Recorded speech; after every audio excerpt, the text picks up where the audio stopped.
everybody, and welcome back to another video. This video here is a very special one because it is for my son Wyatt, and this is his birth story. This video was 2 years in the making because I actually shot it when I very first started my YouTube channel 2 years ago when he was just a tiny little baby, which now he is not. He will be turning 2 on the very day that you see this, so happy birthday, Wyatt. We are so excited to have you in our family for the past 2 years. You have brought so much joy to our lives, and I hope that you enjoy hearing this birth story. I am very detailed in it, so it's a bit long, but I'm so glad that I filmed it when I did because I had forgotten half of this myself. So without further ado, here is his birth story. Oh, and then at the very end, I share a short little clip of me sharing with my husband that I'm pregnant, and then a couple of pictures of Harrison, or not Harrison, that's my older son, of Wyatt growing up through the years, just to show y'all what he looks like now. So we're gonna get into it, and here is my birth story. Hey everyone. So I wanted to share with you my birth story of little Wyatt here. As you can tell, he is not a newborn. He is actually like 4.5 months old already.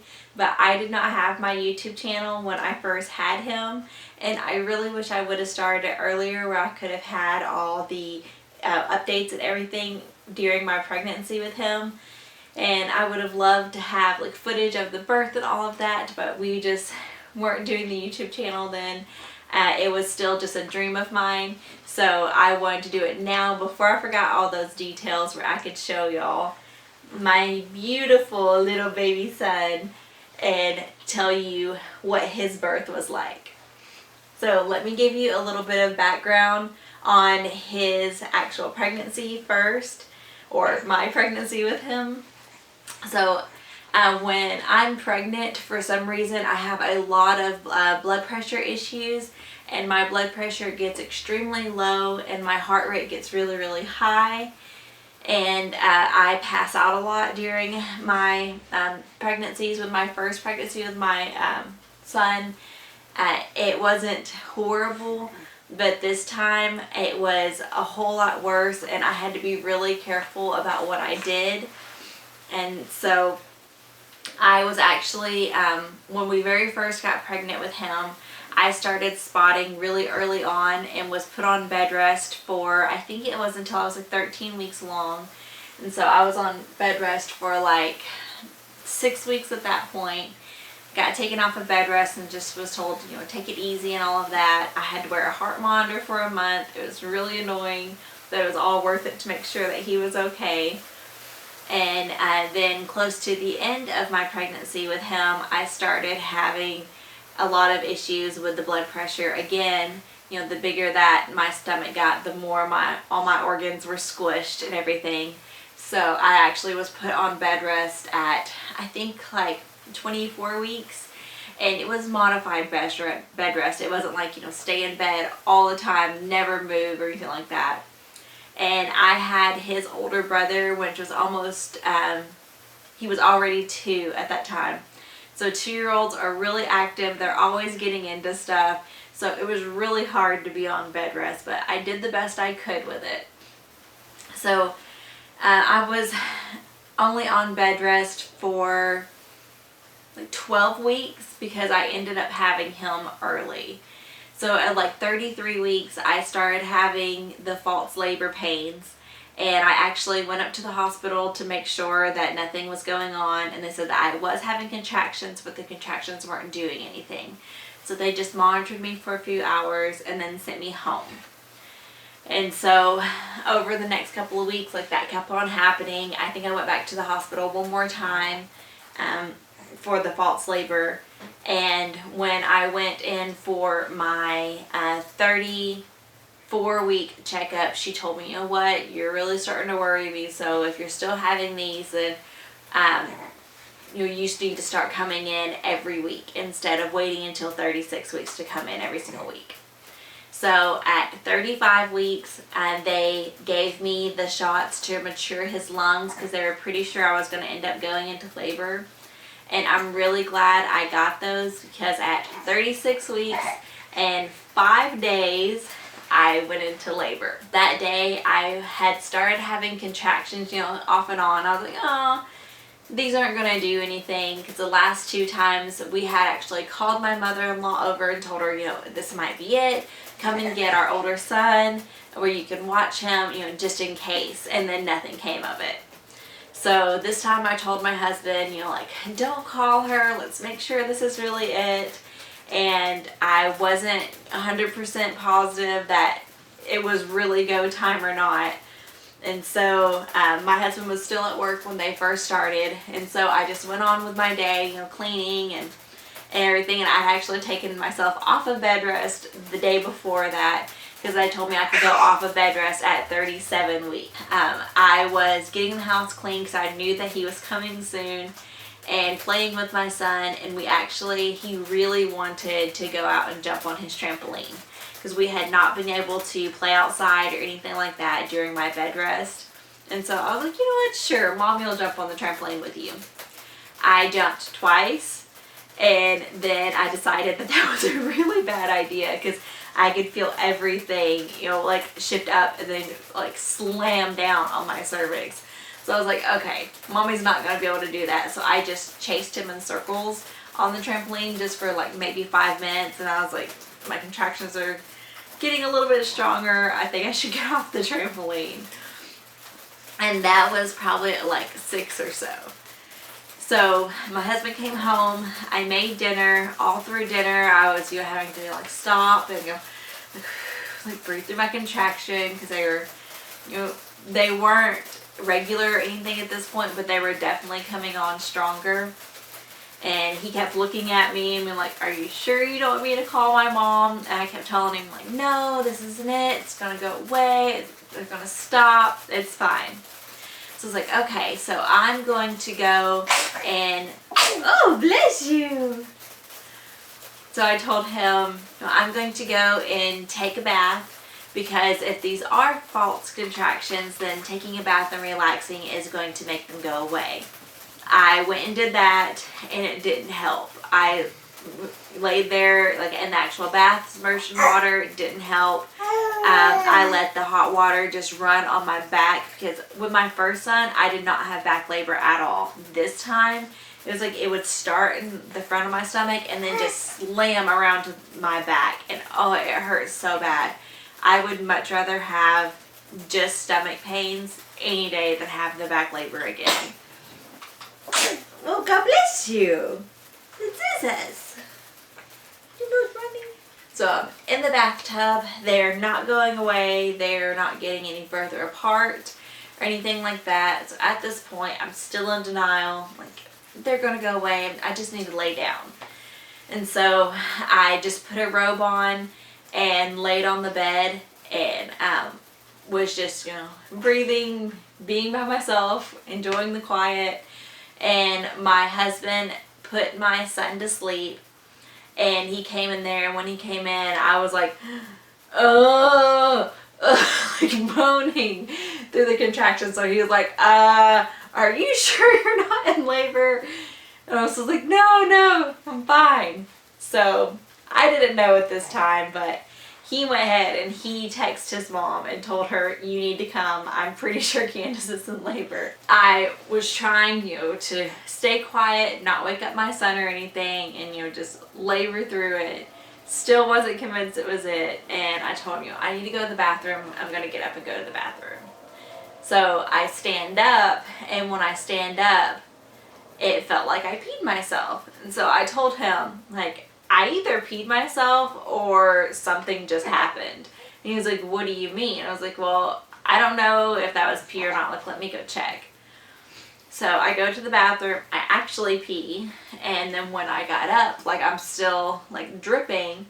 And so I was like, maybe I'm having incontinence issues, because that happens when you're pregnant. It's one of just the lovely things that comes along with it. Okay, I'm pretty sure it's just pee. It might be something else. I don't know, but I'm starting to get a little bit concerned. So you need to call your mom. And he's like, yeah, she'll be here in 10 minutes. It's like, oh, okay then. My son had woken up. I don't know if it was because he could hear me or what it was, but he comes and is trying to cuddle with me, and I'm trying not to show him that I'm in pain or anything. And he's like wanting to snuggle and everything, and he's hurting me because he's climbing all over my belly. And so my husband's like, get over here, let it out, don't touch your mama. And I'm like, it's okay, it's fine. And at this point, I'm starting to realize that this might be labor, and this might be my last moments to cuddle with my little boy, with him being just the only child. So I told my husband, like, it's okay, let him come love on me. Maybe it'll make it better. And so we cuddled for a little bit. He actually fell back asleep in our bed beside me. And by that time, my mother-in-law had showed up. And so I told my husband, like, get all the bags, put them in the truck. And he's like, they're already in there. Like, let's go. Like, you're in labor. And so I even told my mother-in-law, like, if this is not labor, then I don't know what is. I'm pretty sure this is it. And I'm pretty sure that my water is leaking. Because at this point, I'm still just dripping. And my water never broke with my first pregnancy at all. Like, they broke it actually like minutes before my son came out. So I had never experienced that, so I wasn't really sure if that was really it or not. And I told her, if this is not it, I'm so sorry that you drove all the way up here again. But, just in case, please take Harrison, and we'll just let you know what's happening. We drove to the hospital. My husband was a lot more calm this time. With our first son, he got us to the hospital in like 3 minutes, and we live pretty close to the hospital, but still, he cut the time in half because he was flying. This time he was really calm, but just had a sense of urgency to him. So we are walking up to the hospital, and I keep having to stop during contractions. And he's like, come on, we need to get in there. And I'm like, I can't walk during these. Like, they're serious. You need to slow down. So we get up to the hospital door, and it won't open. So we look on there, and there's a sign that says that they're doing construction in that part of the hospital. So we have to go around to the emergency room. And so it takes us forever, it seems like, to walk around the building and go into the emergency room. So then this guy's like, I'll lead you to labor and delivery. So he starts turning down all of these hallways, and we realize that we're passing the same hallways over and over. We're like, this guy doesn't know where he's going. So he finally gets us to the right elevator and tells us, go up, go to the left, it'll be right there. That wasn't the case. We had to search and search for labor and delivery. So it felt like it took us like an hour to get there. It was probably more like 15 minutes, but it felt like it was forever. We finally get up to labor and delivery, and I'm signing in and everything. They're like, okay, so why are you here? Do you think you're in labor? And I'm like, I'm pretty sure I'm in labor, and I'm leaking, so I don't know if my water broke or not. And they're like, okay, we'll check that out. You don't seem like you're in labor though. We get into the room, they hook me up, and they see that I am having contractions. They aren't super strong, but they are really close together. At that point, they were like every 3 minutes. And they check me, and I'm at a 1. So I'm like, okay, if this is it, it's going to be a long road. The lady's like, since you think that you're leaking, we're going to do the test where we check for amniotic fluid. So they take a really long Q-tip, and they stick it up in there, and they let it sit there for a minute, and it absorbs whatever juices it needs to, and then they send it off to the lab. So while that test is processing, we're talking to the lady and everything, and my contractions are slowing down and getting further and further apart. And so she's like, you know what, I think you're going to be going home. You're only at a 1. We can't keep you when you're, only that little bit of dilation. And so as soon as this test comes back, we're going to release you, and you're going home. And I'm like, oh, okay, like, at this point, I'm fine with it because I'm only at a 1. I know it's going to be a long time, so I'd rather labor at home. Not even 2 minutes after she says that, she checks the computer and she goes, oh, actually, you're not going anywhere. That test was positive. And I was like, wait a minute, are you serious? And she's like, yeah, your water broke. And I'm like, but I didn't feel a big gush, so there's no way. And she's like, Well, it must just be a high leak or something like that, but your water broke. You're not going anywhere. You have to stay here and you're having this baby. So, okay. So at this point, it is like midnight. And so we know we're not having him that day. So they let me labor on for a couple of hours, and my contractions are slowing down more and more. My contractions were only every 15 minutes, and they were just getting weaker and weaker, and I could tell that my body just, it wasn't ready to go into labor. But since my water had already broke, it was, you know, it was happening either way. She can't put that stuff back up in there. My doctor comes in around 7 a.m. and she checks me, and I am at, I think I was at like almost a 3 at that point. So I had made close to no progression over the night. And so she tells me, you know, you have to have this baby within 24 hours or you're going to have a C-section. Sorry, y'all, I had to put him to sleep. He was getting a little bit fussy. So like I said, that they started me on Pitocin. They started me on the lowest dose, which is a 2. And then every couple of minutes she would come in and she would bump my Pitocin up. The minute she started that Pitocin, my contractions started coming on strong. So I went from having only every 15 minutes to having them every 1.5 to every 2 minutes. And they were the real contractions. I think I labored until she bumped it up until like maybe a 6. And then I told her, you know, these are getting really intense and I think I want my epidural. So we went ahead and we put in the order for the epidural. They came down pretty quickly and administered it. They did not let my husband be in the room, which is pretty standard at the hospital I delivered at. And the first epidural that I had with my first pregnancy did not hurt at all. Given I was at a 9 and he was like literally about to come out, and I only had it for 20 minutes of my entire labor. But this time, I don't know if it was the doctor or if because I was not hurting so bad that I was actually, you know, paying attention to the pain or what it was, but this time it hurt. And if you're watching this because you're about to give birth, I don't want to scare you or anything. And just know that every experience is different. Not everyone's hurt. But once that epidural is in, you will greatly appreciate it because it makes it feel so much better. And at this point, I was so exhausted. I had no sleep from the night before. And I knew that if I didn't get the epidural, that I wasn't going to have the strength and the energy to be able to push him out.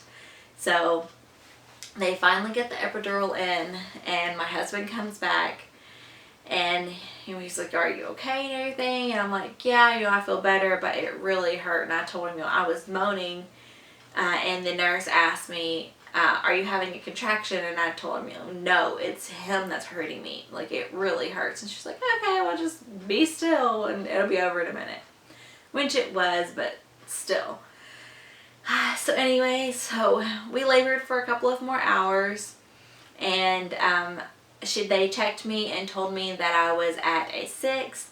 And so with my first pregnancy, when I got to a 5, I went from a 5 to a 9 in 45 minutes.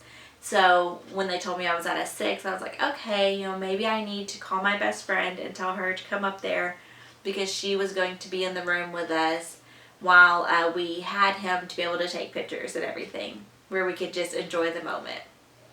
So I called her at 11:30 and I told her, you know, go ahead and come up here. It's probably going to happen pretty soon. And so she headed up to the hospital. When she got there, shortly after that, they put the peanut ball between my legs, and then they would come and switch me every few minutes, because I was at like an 8 at that point. And they were just trying to get those last few centimeters out of the way. And so I told my husband, like, I'm feeling a lot of pressure, and with every contraction, I'm feeling more and more water gush out. Because with this epidural, my first one, my legs were dead. I couldn't feel anything. This time around, I could move my legs. I could feel them for the most part, but like my stomach and, you know, about halfway down my thighs was completely numb. So that epidural, I don't know if it, because it was administered differently or what it was, but I would much rather have that epidural if I could have the choice than the one that makes you just a limp noodle laying on the bed, because then you're able to actually move around and everything. Oh, and right after I got my epidural, I had to pee. I had to balance myself on the bed and pee into a bedpan. So I peed all over my pee pad and all of that, and they had to change my bedding, all of that mess. The nurse comes in and I tell her, you know, I'm feeling a whole bunch of pressure. I'm pretty sure we're getting close. Will you please check me? And so she checks me and she says, you were like half a centimeter away, and the baby is like right there, but we just need to get that last little centimeter gone. And so when she pulls her hand out, she has a whole bunch of blood on it, and I'm like, you know, is everything okay? Because last time I didn't bleed at all either. And she just tells me, you know, you're having a whole bunch of bloody show, so that means, you know, you're getting close. And so I'm like, okay, that's great. So she goes out, and then like 10 minutes later she comes back in to check again. And I tell her, like, I'm feeling a whole bunch of pressure and I'm pretty sure, you know, like, it's time. And so she calls another nurse in and she's like, okay, we're going to try and do a practice push. And so with pushes, if you've never had a baby before, one push is considered like you take a deep breath, push for a count of 10, take a breath, push for a count of 10, take a breath, push for a count of 10, and those 3 pushes is considered one push. So I did that one time, and she told me, okay, you need to stop because this baby is moving. She said with every single push he is moving down your birth canal, like he's coming. And so she is pulling out her phone to call my doctor when my doctor actually walks in.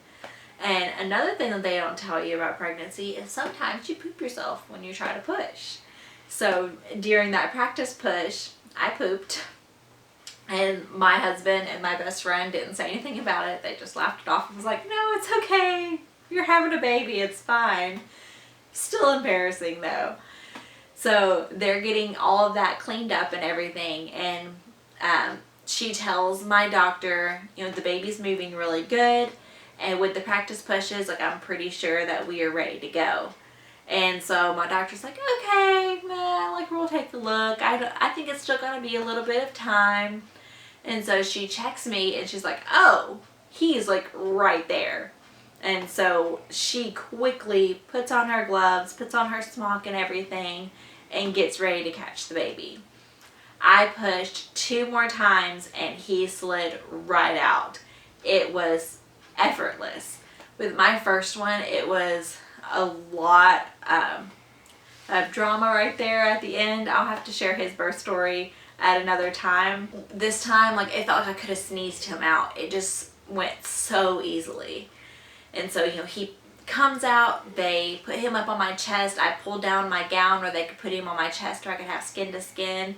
He had that beautiful Varimex on him because he was a little bit new, or because he was a little bit early. And it was just so precious. And he didn't cry. He was just, you know, looking around at all the lights, trying to figure out what just happened to him.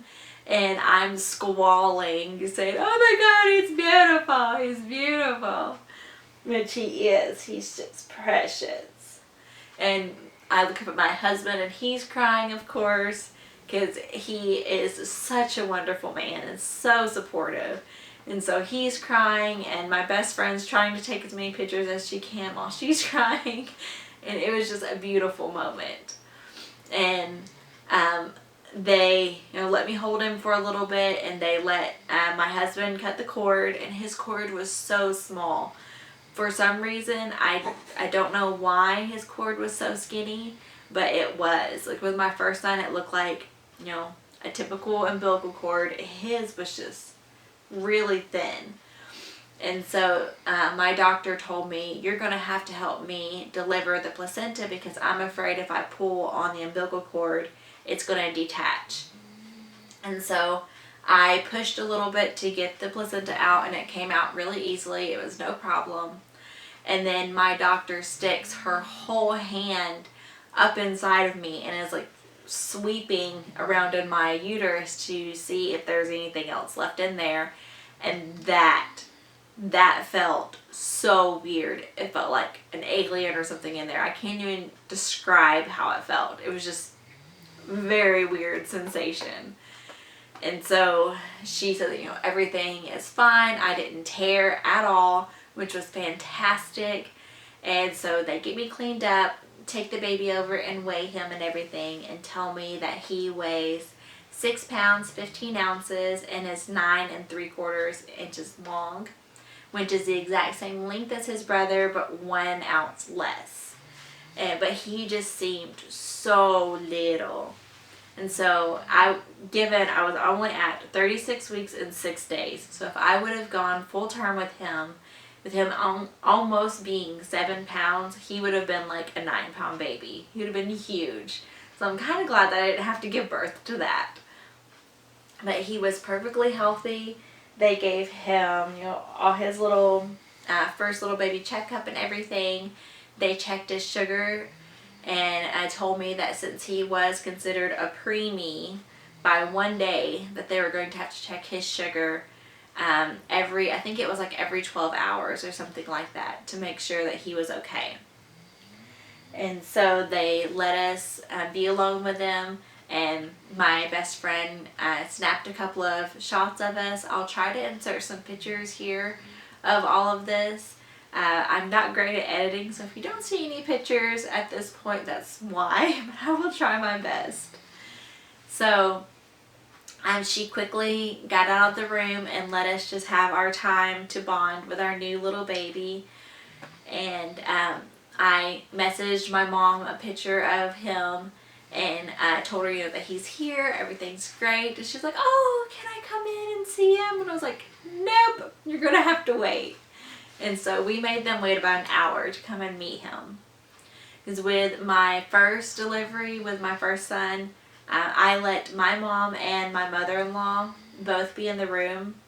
And not that I minded them being in there for the delivery and everything. Like, I was so honored to give them that experience of seeing their first grandbaby come into the world. But it was after I had him that everyone's, you know, anxiously waiting to hold him, that I felt like that bonding period was a little bit rushed, and I didn't want that same experience again. I wanted to be able to bond with my baby and for his daddy to be able to hold him and not feel rushed or anything like that. So we didn't let anyone come in for the first hour. So after we got in a good amount of snuggles and everything, I let my mom and my stepdad come in and meet him. And of course they thought he was beautiful. And then later that day, my mother-in-law brought my son up to meet him. And we did the thing where, you know, we gave him a present from his little brother. And then he had a present that I had told him to bring up there to give his little brother as well. So they exchanged their little gifts. And then he thought his little brother was pretty cool because he gave him some cars. And it was just such a sweet, special moment. Even though he really didn't know how to take him at that point, it was still just so precious to see my two boys together finally. Everyone left and let us get some rest and enjoy our day. Like I said, that they were coming in every 12 hours to check his sugar. That got really annoying. They checked his sugar 13 times before we left the hospital. And so his little heels were all bruised up, and it got to the point where we're getting really annoyed with those nurses. But it's their job, I understand that. But every single time, he was absolutely fine. And also, if you have a preemie, they do what is called a car seat check, which is he had to sit in his car seat for 90 minutes hooked up to an oxygen monitor to make sure that he would not suffocate from, you know, being scrunched up in his car seat, which he passed awesome also.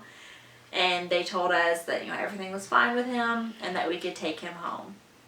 So we finally got to bring home our little Wyatt into our house and meet the rest of our family and begin our lives as a family of 4. And it was tied for the best day of my life, which was when I had my first son. I can't tell you which one was better because they were both awesome experiences, and I'm so glad that I got to be this little boy's mother. He brings us so much joy and happiness, and he is just so adorable. He's like, no, you can't look at my adorable face. That is Mr. Wyatt's birth story. And I am the luckiest woman in the world because I get to be his mama.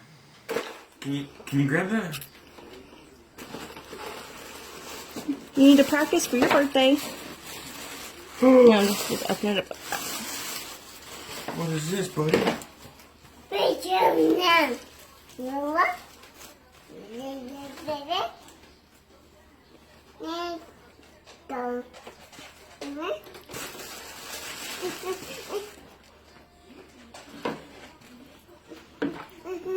Are you really? Yeah, I am. When did you find that out? This morning.